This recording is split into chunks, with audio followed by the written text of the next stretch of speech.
우리가 복음서 말씀을 보게 되면 예수님께서 이 땅에 오신 목적에 대해서 이야기를 잘 해주고 있는 대목이 있습니다. 그 대목이 뭐냐면 인자가 온 것은, 많이 들어보셨죠? 성경을 읽다가 보면 인자가 온 것은 이러면서 말씀하실 때가 있습니다. 그 인자가 누구예요? 예수 그리스도를 가리킵니다. 그래서 대표적으로 누가복음 19장 10절에 가보니까 인자가 온 것은 잃어버린 자를 찾아 구원하려 함이니라, 이렇게 말씀을 하고 있죠. 그러니까 인자가 온 것은 무엇을 위해서 왔다? 잃어버린 영혼을 구원시키기 위해서, 전도를 위해서 오셨다, 이렇게 말할 수 있겠죠. 또 마가복음 10장 45절에 가보니까 또 인자가 온 것은 하면서 말씀을 하고 있는데, 이거 같이 한번 읽겠습니다. 시작. 인자가 온 것은 섬김을 받으려 함이 아니라 도리어 섬기려 하고 자기 목숨을 많은 사람의 대속물로 주려 함이니라. 아멘. 이렇게 말하고 있어요. 지금 제가 소개해드린 이 두 구절에 예수 그리스도의 이 땅에 오신 목적, 이것이 분명하고 아주 확실하게 나타나고 있죠. 구원하고 그 다음에 섬기는 일을 위해서 오셨다, 이렇게 말을 할 수가 있겠습니다.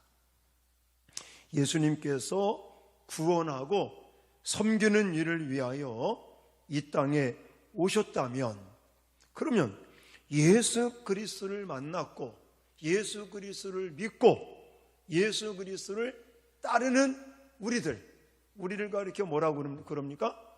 예수쟁이, 예수의 제자, 이런 말들을 합니다. 쟁이라는 말은 굉장히 좋은 말이라는 거 많이 들어보셨죠? 사람들이 우리한테 예수쟁이 그러면요, 욕하는 게 아니라 굉장히 좋은 뜻이니까 좋게 받아들이시면 됩니다.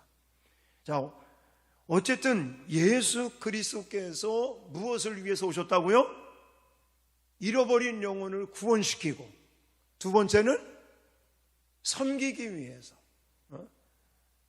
자기 목숨을 많은 사람들의 대속물로 내어주시면서 사람들을 살리고 섬기기 위해서, 섬김을 받으려 함이 아니라 섬기시기 위해서, 그래서 자기의 목숨까지 아낌없이 희생하시는 그런 섬김을 우리에게 보이셨다면, 예수님을 믿고 예수님을 따르고 예수쟁이라고 말하는, 예수의 제자라고 말하는 우리들도 어떤 일을 해야 됩니까?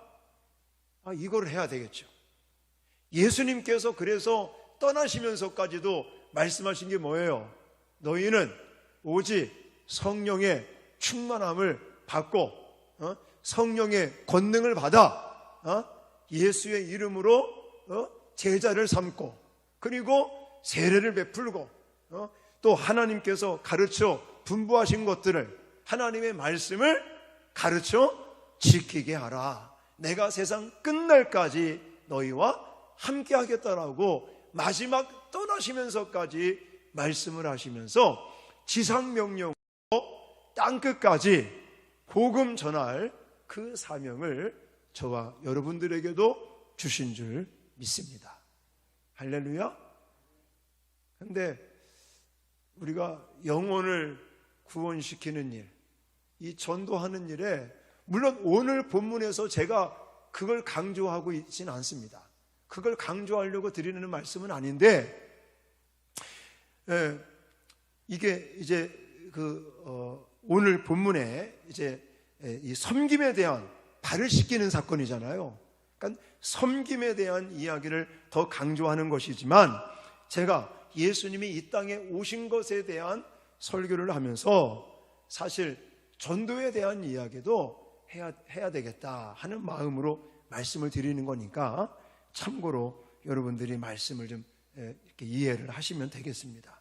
오늘의 주제는 물론 전도라고 하는 것보다는 발을 씻기시는 이 섬김이라는 게 오늘 본문의 주제가 되는 건데, 자, 예수님이 이 땅에 온 것, 인자가 이 땅에 온 것은 첫 번째 뭐라고요?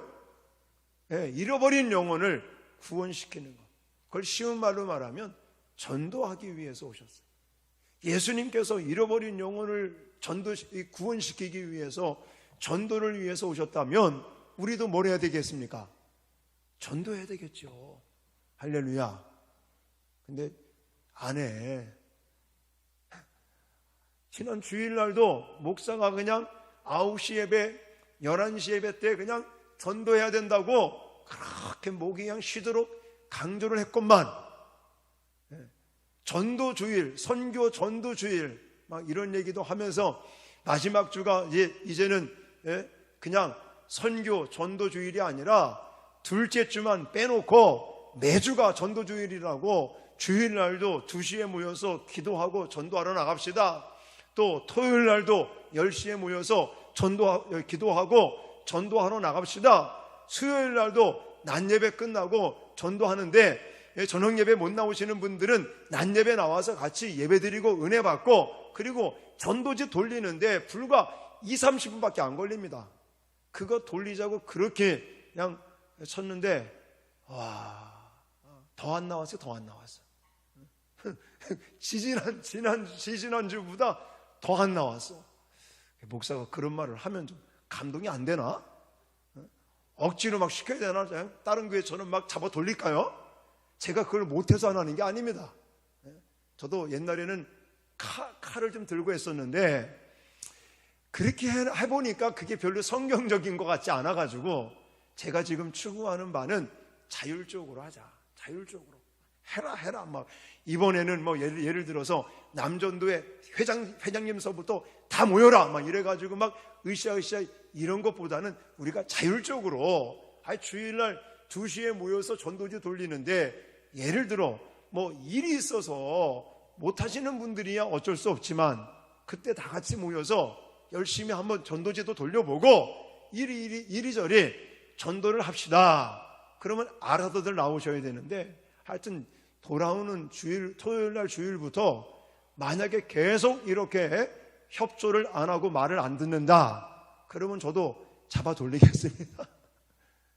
날짜를 아직 정해놓고, 뭐 장로님들, 권사님들, 안수집사님들 날짜를, 요일을 정해놓고 하여튼 나오라고 강제로 안 나오면 출석부를 불러가면서까지 할 판이면, 좋은 말 할 때 나오십시오. 좋은 말 할 때 전도하러.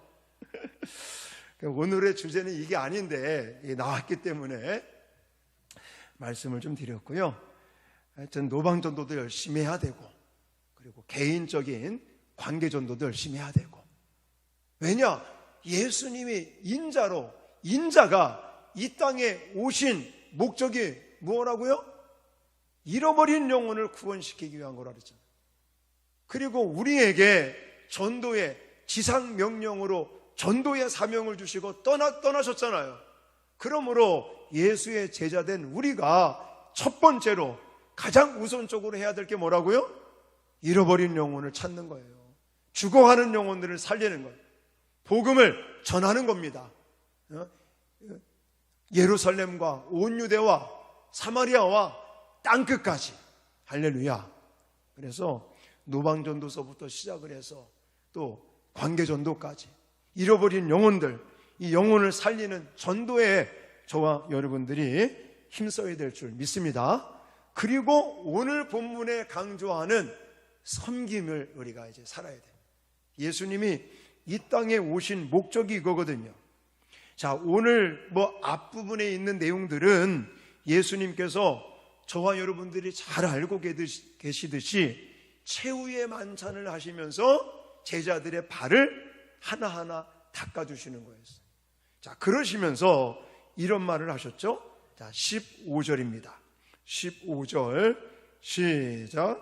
내가 너희에게 행한 것 같이 너희도 행하게 하려 하여 본을 보였노라 라고 말하고 있어요.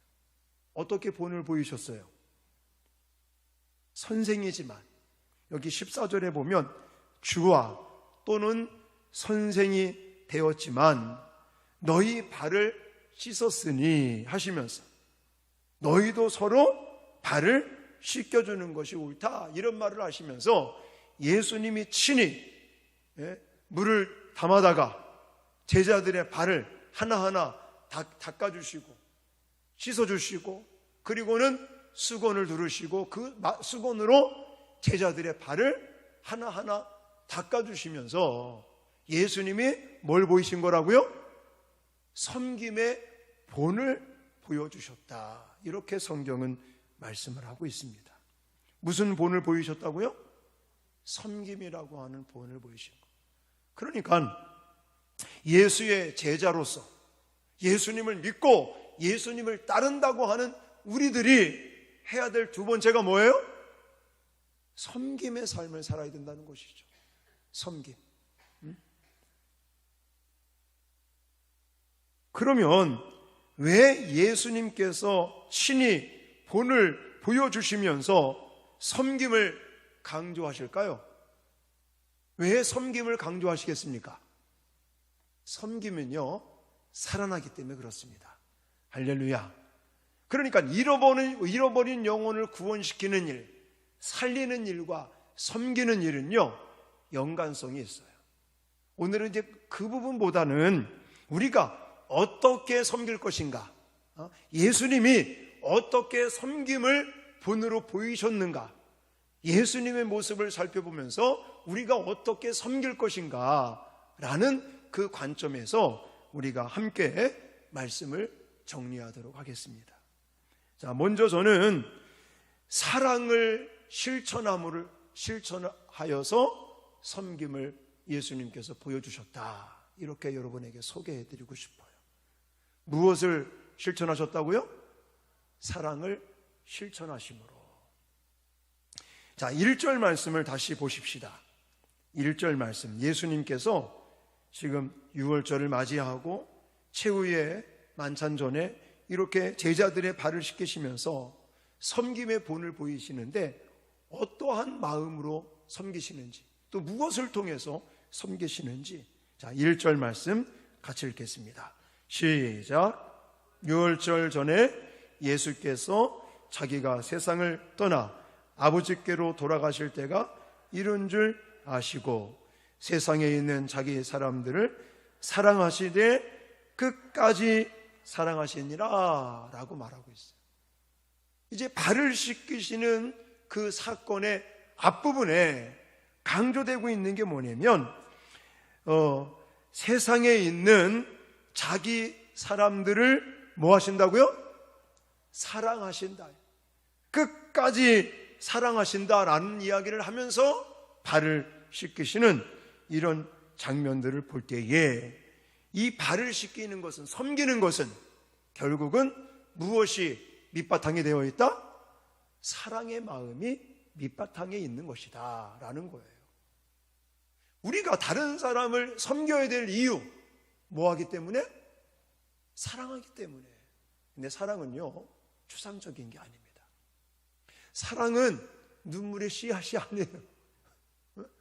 가요를 부르다 보면 사랑은 눈물의 씨앗이라는 말도 있더라고. 절대 그렇지 않습니다. 사랑이라고 하는 것은 이렇게 뭔가 추상적인다든지 그냥 마음에만 담고 있는 이런 게 아니라는 거예요. 예수님의 이 사랑은 표현되는 겁니다. 어떻게? 친히 제자들의 발을 씻김으로 이 어떤 실천적인 거와 연관이 되어 있다는 거예요. 사랑은 추상명사가 아니라는 겁니다. 주님이 기대하시는 사랑, 주님께서 우리에게 나타내신 사랑은 뭐냐? 실천하는 거예요. 실천하는 거. 할렐루야. 다른 사람을 섬기고 다른 사람을 세워주고 다른 사람을 높여주고 다른 사람을 안아주는 실제적인 말과 행동으로 드러나는 것이 진정한 사랑이지, 말로만 하는 거 아유, 추우면 따뜻한 옷을 입어. 이건 사랑이 아니라니까요. 배고파? 그럼 먹어. 이게 사랑이 아니에요. 진정한 사랑은 뭐냐? 지금 날씨가 추운데 외투가 없어요. 그러면 내가 입고 있는 오리털 잠바라도 벗어서 그 사람에게 주는 것이 진정한 사랑이라는 거예요. 지금 배고파하고 있는 사람이 있으면 아이 뭐해? 라면이라도 끓여 먹어. 이렇게 말만 하는 게 아니라 실제로 내가 가지고 있는 것으로 그 사람이 먹을 수 있도록 제공해 주는 거. 이게 진정한 사랑이고, 사랑의 실천이 있을 때, 사랑이 이렇게 표현될 때 그것이 진정한 사랑이다. 여러분, 예수님께서 우리에게 사랑을 보여주실 때 말로만 하십니까? 아니잖아요. 지금 제자들의 발을 씻기면서도 말로만 하시는 거 아니잖아요. 친히 본인께서 수건을 들으시고 물을 받아다가 그 더러운 냄새나는 제자들의 발을 하나하나 씻기고 닦아주는 이런 행동을 통해서 사랑을 실천함으로 섬김을 나타내신다는 것입니다. 그러므로 이 사랑은요, 예수님께서 정말 우리에게 주신 말로만 하는 사랑이 아니라 사랑의 실천을 통해서 섬김을 나타내는, 이것을 친히 예수님이 발을 씻기시는 장면을 통해서 우리에게 말씀을 하고 계시는 것입니다. 이제 나중에 살펴보겠지만 이 13장의 마지막 내용은 뭐냐면, 예수님께서 이제 십자가 지시기 전에 제자들에게 마지막 설교를 하시는 장면이 34절, 35절에 나와 있습니다. 십자가 지시기 전에 이제 마지막으로 제자들에게 마지막으로 주신 설교가 34절, 35절에 나와 있는데, 그거의 주제가 뭐냐면 서로 사랑하라는 거예요. 새 계명을 주노니 뭐하라? 서로 사랑하라. 한번 읽어볼까요? 자, 34절 우리가 이제 다음에 살펴볼 건데, 자, 34절 35절을 읽겠습니다. 시작. 새 계명을 너희에게 주노니 서로 사랑하라. 내가 너희를 사랑한 것 같이 너희도 서로 사랑하라. 너희가 서로 사랑하면 이로써 모든 사람이 너희가 내 제자인 줄 알리라 라고 예수님이 말씀하고 계시잖아요. 여기서 중요한 게 뭐냐면, 무엇을 해야지 진정 내 제자가 된다고 그래요? 서로 사랑해야지. 오해하지 말고는 들으세요. 예수님께서 진정한 내 제자가 돼야 된다는, 될 수 있는 그 길에 대해서 이야기하시면서, 그래, 정말 기도를 많이 하는 사람이 내 제자다, 기도하지 말라는 얘기 아닙니다. 헌금을 많이 해야지 내 제자다, 헌금하지 말라는 얘기 아닙니다. 이렇게 말씀하신 게 아니에요. 진정한 내 제자는 뭐 하는 사람이다? 서로 사랑하는 것이다. 근데 말로만 사랑하는 것이 아니라 예수님께서 지금 친히 수건을 두르시고 물을 떠다가 제자들의 발을 하나하나 씻기고 닦아주시는 것처럼, 정말 내가 이 서로 사랑이라고 하는 이 실천을 통해서만이 진정한 예수님의 제자가 된다라고까지 마지막 설교를 하시면서 예수님이 이렇게 말씀하시는 걸 볼 수가 있습니다. 여기서 말하는 것은요, 서로 사랑이에요. 서로 사랑. 근데 이제 뭐 다음 주일날이죠. 주일날 또 살펴보겠지만, 사실 예수님께서 이렇게 서로 사랑하라고 이야기하시면서 제자들의 발을 한 사람 한 사람 씻기는데, 그 중에는 누가 있을까요? 가룟 유다도 있고 베드로도 있잖아요. 예수님을 팔아먹는 배신자, 예수님을 부인하면서, 저주하고 부인하면서까지 그렇게 배신 때렸던 그런 베드로까지도 가룟 유다까지도 섬기면서 사랑을 실천하면서 그들의 발을 씻겨주면서 서로 사랑해야 된다라는 것은 내 마음에 드는 사람은 사랑하고 아니면 내 마음에 들지 않는 사람은 사랑하지 않고 배신할 사람들, 나를 팔아먹을 사람, 그런 사람들은 제외시키는 거? 이게 아니라는 거예요. 예수님은 다 알고 계셨습니다. 알고 계시잖아요. 다 주일날 제가 설교하겠지만 이미 예수님 알고 계세요. 가룟 유다가 자신을 팔아먹을 것을, 배신할 것을 다 아는데도 불구하고, 또 베드로가 다 굴기 전에 자기를 3번이나 부인할 것을 예수님 다 알고 계시면서도 그들을 사랑으로 정말 발을 씻겨주시면서 또 사랑을 보여주시고 그 섬김의 본을 보여주시면서 너희도 서로 사랑하라 이거예요. 마음에 드는 사람만 사랑하고 마음에 들지 않는 사람은 사랑하지 말라, 이게 아니라 원수까지도 예수님의 사랑으로 품어주고 사랑을 실천하되 서로 사랑을 실천해라. 할렐루야. 이렇게 예수님께서 강조하고 계시는 겁니다. 그러니까 오늘 제자들의 발을 씻기시는 주님께서 이 섬김을 우리에게까지 강조하고 계시는데, 무엇을 통해서? 사랑을 실천하는 것을 통해서 우리에게 섬김의 본을 보여주셨고 너희도 그렇게 하라는 것이죠. 자, 그 다음에 두 번째, 어떻게 이 발을 씻기시면서 섬김을 우리에게 보여주셨느냐? 희생을 통해서 섬길 수 있다는 것이죠. 희생.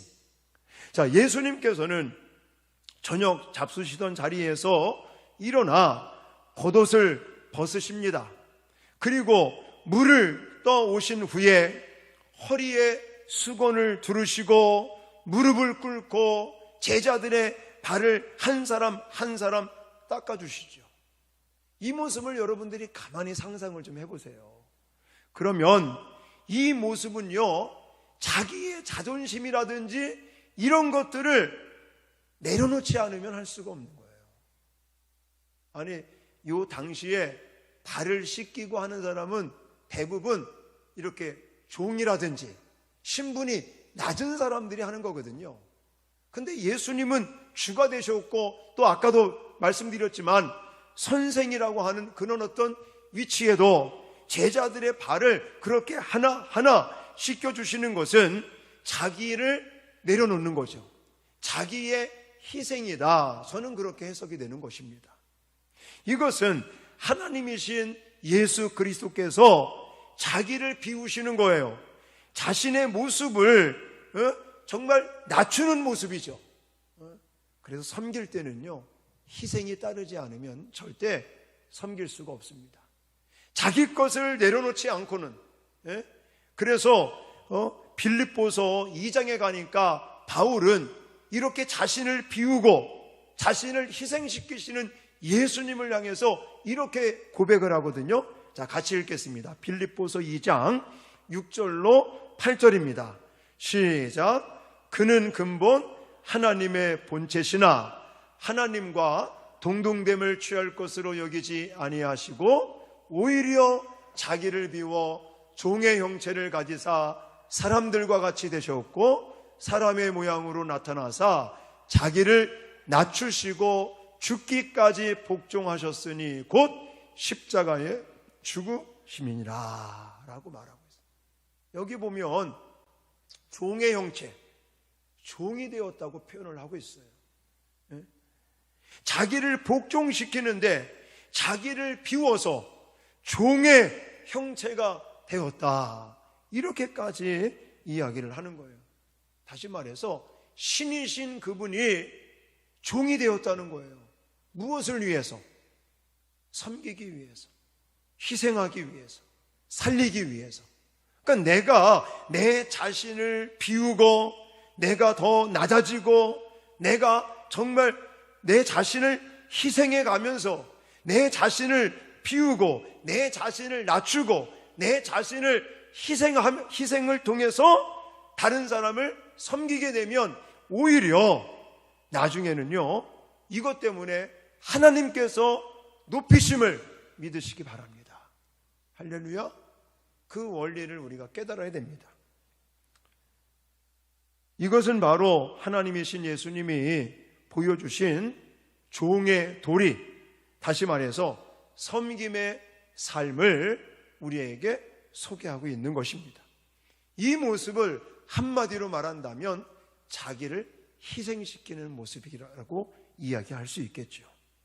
그래서 우리가 12장을 볼 때에 24절에 이야기한 것이 뭐냐면, 자, 요한복음 12장 24절에 이렇게 예수님께서 직접적으로 말씀한 게 뭐냐면, 내가 진실로 진실로 너희에게 이르노니 한 알의 밀이 땅에 떨어져 죽지 아니하면 한 알 그대로 있고 죽으면 어떻게 된다고요? 많은 열매를 맺게 된다. 제가 이거 설교했잖아요. 그러니까 우리가 죽어지면 많은 열매를 하나님께서는 주신다는 사실을 믿으시기 바랍니다. 근데 지금 이 땅에 예수의 이름으로 진행되는 많은 일들이 이 희생이라고 하는 것을 자꾸만 상실하고 있단 말입니다. 겉으로는 예수님의 이름을 이야기하고 뭔가 하는 것 같이 막 보여지고 있는데 그 안에를 들어가 보면 그 안에 뭐가 없다고요? 희생이 없어요. 희생이.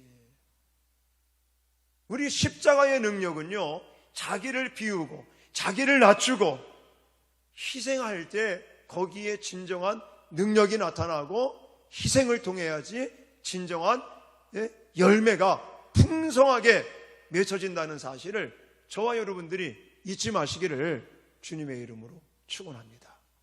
할렐루야. 제가 어제도 얘기한 것 같은데 어떤 우리 교회 집사님이 제가 이제 가끔씩 수원명성교회 얘기를 하지 않습니까? 그러다 보니까 궁금했는지 수원명성교회 홈페이지를 들어갔나 보더라고요. 수원명성교회 홈페이지를 들어가 보니까 뭐 몇천 명 모이는 교회니까 어마어마하겠죠.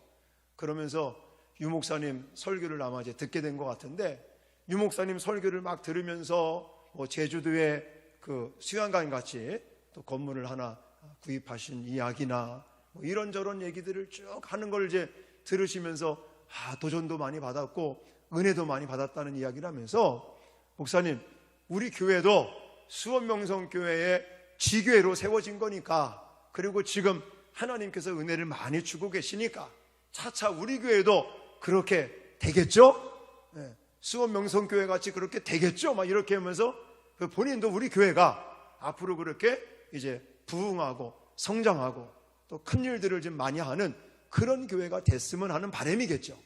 그런 이야기를 막 하시는 거예요.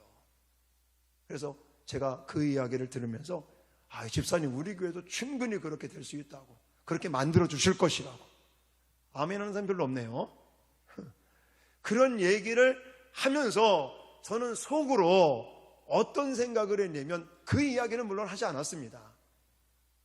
그런데 수원명성교회가 처음부터 그렇게 큰 교회가 된 게 아니라, 제가 처음에 갔을 때도 불과 100명, 120명 밖에 안 모이는 작은 교회였는데 정말 그렇게 대형 교회로 성장해 간 것은 물론 하나님의 은혜라고 말할 수 있지만, 그곳에서 정말 이름도 없이 빛도 없이 헌신하고 희생했었던 그런 많은 분들의 손길이 있었기 때문에 그 교회가 지금 뭐 대단한 교회로, 그렇게 대형 교회로 성장할 수 있었다는 것이죠. 그러니까 우리가 교회뿐만이 아니에요.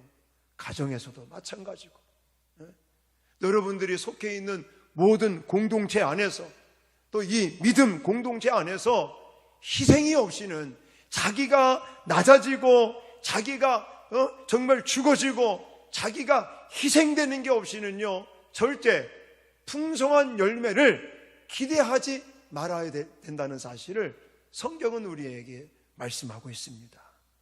여러분, 지금 교회가 이 권위가 그냥 땅바닥에 추락하고 말았습니다. 그래서 옛날에는 교회 목사다, 교회 장로님이다, 교회 그러면 사람들이 좀 다르게 봤는데 지금은 그렇지 않잖아요. 왜 그렇겠습니까? 교회가 희생을 안 하려고 그럽니다. 예수 믿는 사람들이 희생을 안 하려고 그래요. 양보를 안 하려고 그럽니다. 그러니까는 세상 사람들하고 똑같이 그러니까 세상과 구별되지 않고, 그래서 예수 그리스도께서 이렇게 정말 생명을 살리는 그런 어떤 놀라운 은혜를 우리에게 주실 수 있었던 것은 바로 십자가의 희생이 있었기 때문인 것을 믿습니다. 그러니까 지금 우리에게 필요한 게 뭐라고요? 자꾸만 내 자신들을 비우고 우리 자신들을 희생시키고 예수님과 같이 희생을 통해서 다른 사람을 섬기려고 하는 그런 마음의 각오가 있어야 될 줄 믿습니다. 또 마음으로 각오했다면 내가 좀 손해를 보더라도 다른 사람을 살리기 위해서 내 자신을 자꾸만 비우고 희생하는 그런 모습이 있다면 그곳에 생명이 나타나고 풍성한 열매가 맺어질 수 있다는 사실을 믿으시기 바랍니다. 그래서 예수님께서 제자들의 발을 씻기시는 이 섬김은 첫 번째는 어떻게 나타났다고요? 사랑을 실천하는 것을 통해서, 말로만 사랑을 하는 게 아니라 실제로 사랑을 뭐함으로? 실천함으로. 그리고 두 번째는요, 희생을 통해서 섬김을 보여주셨다면, 마지막 세 번째는 저는 14절 말씀을 바탕으로 해서 나눔을 통해서 섬김을 보여주셨다, 이렇게 말씀을 드리고 싶은데, 자, 14절 말씀 읽겠습니다. 시작. 내가 주와 또는 선생이 되어 너희 발을 씻었으니 너희도 서로 발을 씻어주는 것이 옳으니라 라고 말하고 있다는 것입니다. 자, 이제는 예수님께서 강조하는 게 뭐냐면, 처음에는 사랑을 실천하는 것을 강조했다면, 두 번째는 희생할 것을 강조하셨고, 마지막 세 번째는 뭘 강조하냐면 서로 발을 씻기라, 이거예요. 발을 씻기라. 저는 이 부분을 나눔이라고 여러분들에게 말씀을 드리는 것입니다. 자, 이제는 서로 씻겨주라는 거예요. 씻겨주라. 예? 이것은 다른 말로 표현한다면 나누라는 것입니다. 나누어서 서로를 세우고 서로를 따뜻하게 해주라는 거예요. 여러분, 성령의 강한 역사가 나타났었던 초대교회의 모습을 생각해 보십시오. 그 초대교회가 세상을 발칵 뒤집혀 놓는 그런 교회가 되었습니다. 사실 예수님께서 부활 승천하시고 처음에 세워진 그 초대교회는요, 대형교회가 아니었습니다. 그저 그냥 120명의 문도들이, 제자들이 모여서 기도하면서 성령의 역사가 나타났고, 그리고 나서 사도행전 2장에 가보니까 서로 뭐 했어요? 서로 떡을 떼고 서로 물건을 통용하고 모이기를 힘쓰고, 모이면 기도하고 예배하고 흩어지면 열심히 전도하면서 결국은 서로 나눔을 통해서 세상을 발칵 뒤집어 놓는, 뒤집어 놓는 그런 교회가 되었다는 거예요. 잠깐 누누이 말씀을 드리잖아요. 그때 옛날 교회, 초대교회를 생각하지도 마시고 그저 옛날 교회를 생각해 보세요. 옛날 교회를 생각해 보면요, 모든 것이 어려워요. 힘들어요. 저도 어렸을 때 다녔던 교회가 그냥 왜 옛날 누에고치 쳤던 그런 잠실, 창고 같은 그거, 거기에다가 처음에는 그냥 마룻바닥처럼, 그냥 그거 깔고 겨울 되면 얼마나 춥습니까? 방석 하나 깔고 앉고 거기에 장작, 나무를 넣으면서 난로를 떼가면서 먼지, 그 연기가 나서 한참 있으면 눈이 따가울 정도로 그런 어떤 열악한 환경 속에서 정말 하나님께 신앙생활하고 기도생활하고 예배생활하고, 오히려 그때가 더 성령 충만하고 하나님의 역사들이 나타나고 또 예수 믿는 사람들이 더 많아지고. 근데 지금 생각해보면 지금 얼마나 좋습니까? 예배실이며 교회 어떤 시설이며 시스템이며 모든 것이 훨씬 이 좋은 이런 환경 속에서 신앙생활을 하고 있지만 사실 옛날에 비하면 성령의 역사가 안 나타나고 있잖아요. 옛날에 비하면은 교회가 힘이 없잖아요. 옛날에 비하면은 예수 믿는 사람들이 어떤 권위가 있습니까? 그렇지 않잖아요. 이유가 뭐예요? 아까도 말씀드렸지만 희생하는 것이 없고 나눔이 없으니까 저는 그렇다라고 해석을 합니다. 옛날 성도들은요, 어찌하든지 나누고 희생하고 이런 거를 통해서 성령의 사랑을 전파하는, 그래서 제가 성경을 연구하다 보니까 초대교회는요, 교회만 있으면 어려움 속에 빠져있는 사람들에게 사랑을 나누어주고 사랑을 실천하는 그런 역사, 그런 환경 속에, 그런 모습 속에 성령의 강한 역사들이 나타났다라는 것을 여러분들에게 말씀드리고 싶습니다. 제가 책을 읽다가 위안부 피해자 할머니 이야기를 듣고는 참 되게 감동이 돼가지고 여러분들한테 마지막으로 이 이야기를 좀 소개하고 오늘 말씀을 결론 짓겠습니다. 제가 책을 읽으면서 들었던 이 위안부 피해자 할머니 중에 김군자라는 할머니가 계십니다. 그래서 이분 이야기를 보니까는 2017년도 7월 23일에 이분이 91세로 하늘나라에 가셨는데, 이 할머니는 평생 자기가 정말 얼마나 피땀 흘려가면서 모았던 그런 돈을 이제는 나눔을 실천하고, 나중에는요 자기 장례 비용으로 500만 원인가? 요거 남겨놓고 다른 사람에게 다 나누고 베풀고 또 하나님께 헌금 드리며 이러면서 인생을 마감하셨더라고요. 그래서 얼마나 큰 감동을 저도 받고 많은 사람들이 이 글을 읽으면서, 이 이야기를 들으면서 얼마나 큰 감동들을 받고 있는지 모릅니다. 이 할머니는 1926년도 강원도 평창에서 태어나셨다고 합니다. 이 김군자 할머니라는 분인데, 이분이 17세 되던 해인 1942년에 중국 지린성 훈춘 위안소에 끌려가게 되시고, 거기서 위안부의 삶을 간혹당하시면서 이렇게 살게 되었는데, 그때 구타를 당하면서 한쪽 귀가 또 장애를 입게 되시기도 하시고, 이렇게 가혹한 생활을 하시다가 이제 1998년도 이제 해방을 맞이해서 귀국한 이 할머니가 노점상을 하시고 이렇게 막 하시다가 나중에 1998년도에는 이 광주에 있는 나눔의 집에 들어가셔서 살게 되셨는데, 왜 이분이 미 하원에 가서 이 어떤 그 위안부의 참상 이런 것들을 증언하시고 이래가지고 2007년도에는요 미 하원이 위안부는 20세기의 최대의 인신매매라고 하는 결의문을 통과시키는 그런 계기가 또 마련되기도 했다라고 그렇게 나와 있더라고요.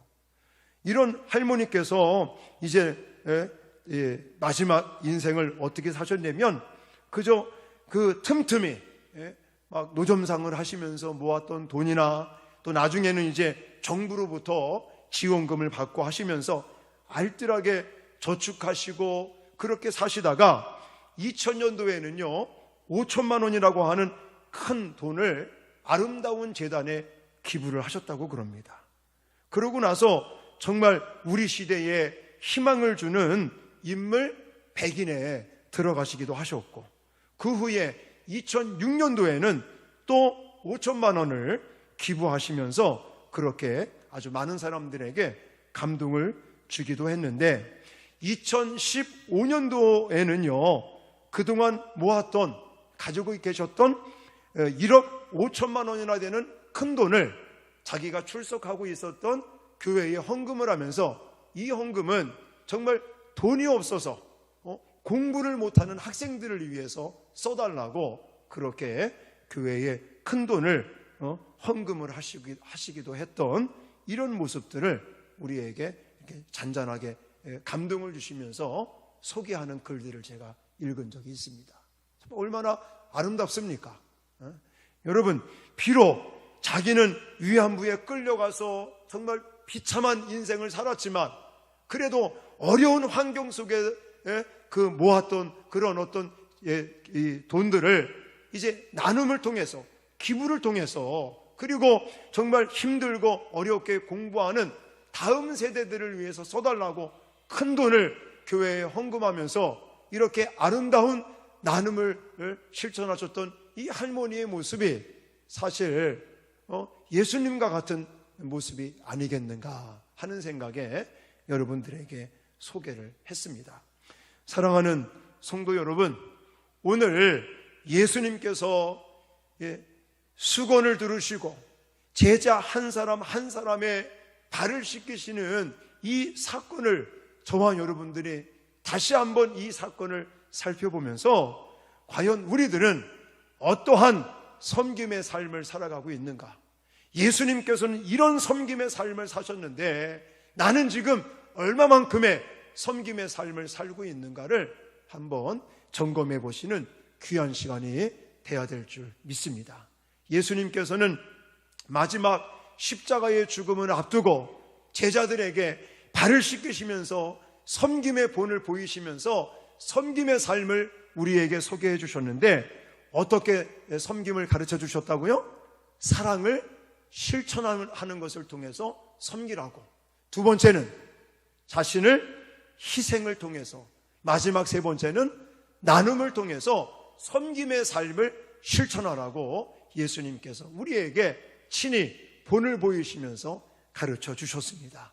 그래서 우리도 예수님의 제자로서 예수님을 믿고 예수님을 따라간다고 말하는 예수의 제자로서 이런 섬김의 삶을 실천하셔서 예수님의 이런 섬김, 또 자기의 어떤 목숨을 내어놓기까지 우리를 섬겨주셨던 그 섬김을 통해서 생명을 우리에게 주셨고 또 풍성한 열매를 맺을 수 있도록 복을 주신 것처럼 우리의 섬김을 통해서 많은 사람들이 생명을 얻게 되고 풍성한 삶을 경험하게 될 수 있는 복된 삶이 되시기를 주님의 이름으로 축원합니다.